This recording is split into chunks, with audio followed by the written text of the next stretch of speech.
नाजरीन, यूं तो पाकिस्तानी सियासत और मुनाफकत में कोई फर्क नहीं, ताहम मुख्तलिफ जमातों में मुनाफकत का लेवल अलग अलग है। कहा यह जाता है कि जमातियों की मुनाफकत को आज तक कोई जमात नहीं पहुंच सकी, लेकिन तारीख गवाह है कि नून लीगियों ने हमेशा मुनाफकत में इन्हें टक्कर दी है। नून लीग का हर लीडर अपने आप में मुनाफकत की एक बहुत बड़ी मिसाल है। मरियम नवाज को देखकर बाकी लीडरान में भी शर्त लगी होती है कि कौन ज्यादा मुनाफकत का मुजाहरा करता है। जाहिर है ये लोग मरियम नवाज तक तो नहीं पहुँच सकते, लेकिन इनकी मुनाफकत भी डटाई से आगे के लेवल तक जरूर पहुंचती है। इनमें ख्वाजा आसिफ का अपना ही एक मकाम है। ख्वाजा आसिफ ने पार्लियामेंट के अंदर एक बड़ी जज्बाती सी तकरीर की। तकरीर सुनकर लग ही नहीं रहा था कि ये शख्स नून लीग का चमचा है। ख्वाजा साहब ने बड़ी मासूमियत से उन चीजों की मुखालफत की जो इनकी जमात का खासा है। मिसाल के तौर पर मसूफ ने कहा कि बड़े बड़े सरमायादार अपने बच्चों की शादियों में अरबों रुपए लगा देते हैं, जबकि मुल्क में करोड़ों ऐसे खानदान हैं जो 2 वक्त की रोटी नहीं खा सकते। बयान सुनकर मुझ पे हंसी का दौरा पड़ गया और यकीन करें हंस हंस कर वक्यों में वट पड़ गए। यानी देखिए क्या कौन कमीना रहा है जो खुद इस मुल्क को लूट लूट कर बैरूनी मुमालिक में जायदादें बना चुके हैं और जिनकी अपनी औलादें पाकिस्तान में रहना पसंद नहीं करती। डाकुओं का नुमाइंदा धड़ल्ले से डाका रोकने की तजवीज दे रहा है। इसे मालूम है वाह वाह होगी, डाके नहीं रुकेंगे। ये ड्रामेबाज जुनैद की 2 हफ्ते रहने वाली शादी पर बोलता, उस वक्त खामोश रहा और नानी के जलवे देखता रहा। अब इसको याद आया है ये पैसे का जिया है। फिर कहते सानू खोते क्यों कहते ने। ख्वाजा मुनाफकत साहब आप ही हैं वो जनाब जो इन अमीरों के नौकर चाकर हैं और इनकी चापलूसी करके गरीब अवाम के हक पे डाका डालते हैं। जिनके पीछे हाथ बांधकर खड़े रहते हो, इनको ये बातें बताओ। ख्वाजा आसिफ जिस सियासी कबीले से ताल्लुक रखता है, इसने पाकिस्तान को दोनों हाथों से लूटा है। ये बंदा खुद इतना बड़ा झूठा मुनाफिक और छोटा इंसान है, इसकी अकासी इसका इकामा करता है। विफाकी वजीर होते हुए दुबई में मुबैना करप्शन का पैसा छुपाने के लिए किसी कंपनी का मुलाजिम चपड़ासी वगैरह का इकामा ले रखा था। ख्वाजा आसिफ महंगी शादी पर बैन करता रहा। शायद इसकी याददाश्त कमजोर है। आइए मैं याद करवाई देती हूँ। अभी कुछ अर्सा पहले ही इसकी शहजादी लीडर के बेटे की शाहाना शादी हुई, जिसमें अखराजात का हिसाब भी मुमकिन नहीं रहा। एक तरफ ये लोग अपनी गैरत और हमियत के सौदे कर रहे हैं, दूसरी जानिब इनके तसरुफ और महंगे फंक्शन देखकर कौम की हालत पर तरस आता है कि ये लोग अब कौम पर फिर से मुसल्लत किए जाएंगे। सराइकी में एक मुहावरा कहा जाता है कि चोरी दा कपड़ा ते डांगे दे गज। सुना है जुनैद सफदर की जूता छुपाई 5 करोड़ रुपए और दूध पिलाई 2 करोड़ रुपए दिए गए। जिस औरत की लंदन तो क्या पाकिस्तान में भी कोई प्रॉपर्टी नहीं थी, जो शख्स 1500 रियाल माहाना ससुराल से वसूल करता है, इनके बेटे की शादी पर अरबों रुपए लग चुके हैं। ख्वाजा साहब कौम को बताइए ना कि कहां से आया पैसा। कौम मुल्क को लूट कर अय्याशियां की जा रही हैं और हमारे शऊर का ये आलम है कि एक बारी फिर शेर। अपना ये हाल है कि दूध होता है पत्ती नहीं होती, पत्ती होती है तो चीनी नहीं होती। जुनैद सफदर के वालिद का कोई कारोबार नहीं और इसकी माँ की कोई प्रॉपर्टी नहीं। फिर जुनैद की शादी के पैसे कहां से आए। सहाफी ने जब कैप्टन सिफर से ये सवाल पूछा तो कहने लगा,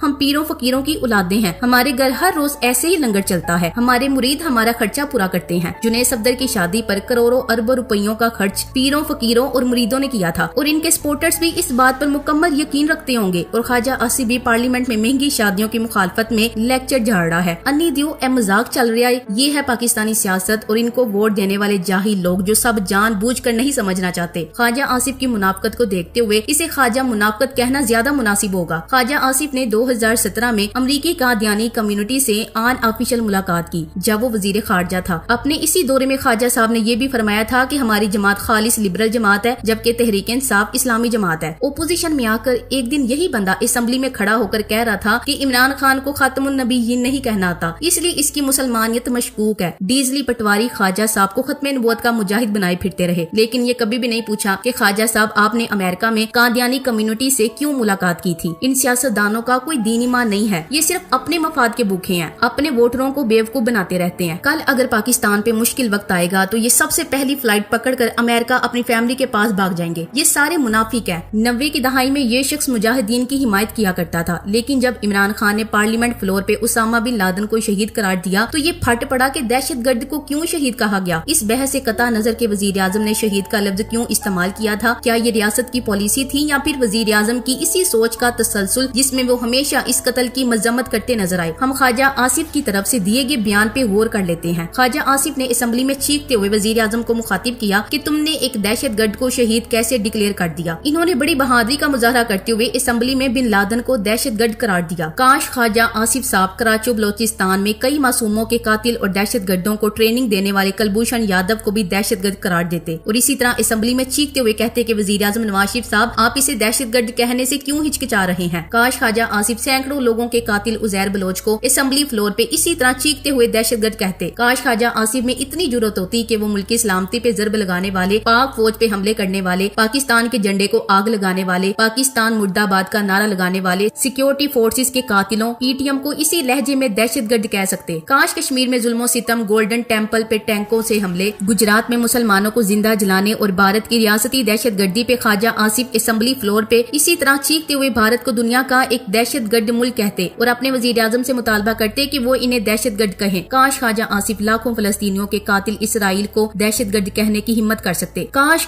ख्वाजा आसिफ में इतनी इखलाकी जुर्रत होती कि वो पूरी दुनिया में लाखों लोगों के बेईमाना कत्ल करने पे असेंबली फ्लोर पे चीखते हुए दुनिया के सबसे बड़े शिद्दत पसंद अमेरिका को दहशतगर्द करार देते। एक ऐसा शख्स जिसने अपने मालो दौलत और ऐशो आराम छोड़कर पाकिस्तान और अमेरिका के हिस्से की जंग लड़ी और रूस को टुकड़े कर दिया, जिसे अमेरिका ने हीरो करार दिया, मगर बाद में जिस पे 9/11 का झूठा इल्जाम लगाया गया, जिसे ना इसने खुद तस्लीम किया और ना ही अमेरिका कोई सबूत फराहम कर सका, जिसे पाकिस्तान ने पनाह दी हुई थी, जिसे अमेरिका ने बगैर किसी अदालत में केस लगाए हमला करके खत्म कर दिया। इसकी गैर मौजूदगी में असेंबली में इसे दहशतगर्द करार देना कितना आसान है, मगर आपने उस वक्त इसी तरह चीखते हुए अमेरिका को दहशतगर्द क्यों नहीं कहा, जिसने बीवी बच्चों के सामने एक शख्स को सिर्फ इल्जाम की बुनियाद पे कत्ल कर दिया और इससे बढ़कर एक रियासत के खुद मुख्तारी पे हमला किया। ख्वाजा आसिफ पार्लियामेंट का सबसे बदज़बान शख्स है। जनाब खवातीन, उलमा और दीगर लोगों के मुतालिक तो बदज़बानी करते रहते हैं, लेकिन पिछले एक दफा जनाब ने दीन इस्लाम के मुतालिक भी वो शर्मनाक और घटिया हमला किया कि अल्लाह और रसूल सल्लल्लाहु अलैहि वसल्लम से मोहब्बत करने वालों के सर शर्म से झुक गए। आज ये हमें इस्लाम की दर्स दे रहा है। ये कहता है कि किसी दीन को दूसरे दीन पर फजीलत नहीं है। किस कदर बेदीन शख्स है कि अल्लाह और रसूल सल्लल्लाहु अलैहि वसल्लम के दीन की बुलंदी का इल्म नहीं है। दरअसल ख्वाजा मुनाफकत नून लीग के दोगलेपन के इजहार का जरिया है। पाकिस्तान में सियासत और मुनाफकत को एक ही चीज समझा जाता है और हमारे सियासतदान बार बार साबित करते हैं कि अवाम बिल्कुल ठीक समझती है। पाकिस्तान की तो ये भी तारीख है कि जब मगरबी पाकिस्तान असेंबली थी तो एक ही रात के अंदर रिपब्लिकन पार्टी बन गई और इक्तदार का हुम्मा बादशाह खान के साहबजादे डॉक्टर खान के सर पर बैठ गया और फिर वो भी दौर आया जब परवेज मुशर्रफ हुकूमत भी नहीं बना सकते थे तो पीपल्स पार्टी के अंदर ही से पैट्रियट निकल आए थे। हमें उन दिनों राव सिकंदर इकबाल मरहूम की नाराजगी का तो इल्म था, लेकिन मखदूम फैसल साले हयात और नुरेज शकूर का पैट्रियट बन जाना हैरत का बाइस था कि ये दोनों किसी दूसरी जमात में फिट रह नहीं सकते थे और रहे भी नहीं कि इन हजरात ने मुस्लिम लीग काफ में शमूलियत इख्तियार नहीं की थी। यही हमारी सियासी तारीख है। माजी में एक दूसरे के खिलाफ बोलने वाले हाल में दोस्त बन गए हैं। तौहीन अदालत केस में यूसुफ रजा गिलानी नून लीग की ही दरखास्त पर 5 साल के लिए नाअहल हुए थे, जबकि ख्वाजा आसिफ ने गिलानी के खिलाफ दरखास्त दायर की थी। पाकिस्तान की सुप्रीम कोर्ट ने वजीर आजम यूसुफ रजा गिलानी को कौमी मसालिहती ऑर्डिनेंस यानी NRO पर अमल दराम से मुतल्लिक मुकदमे में अदालती फैसले पर अमल न करने और तौहीन अदालत का मुर्तकिब होने पर सजा सुनाई थी। पाकिस्तान की तारीख में पहला मौका था कि किसी वजीर आजम को तौहीन अदालत के मुकदमे में सजा हुई थी। फिर आपने देखा कि पिछले साल सेनेट इलेक्शन में यही ख्वाजा आसिफ इसी यूसुफ रजा गिलानी के हक में नारे लगा रहा था। इसकी मुनाफकत देखकर इंसान हैरान रह जाता है कि कोई इतना मुनाफकत कैसे हो सकता है। Thanks for watching. Allah Hafiz.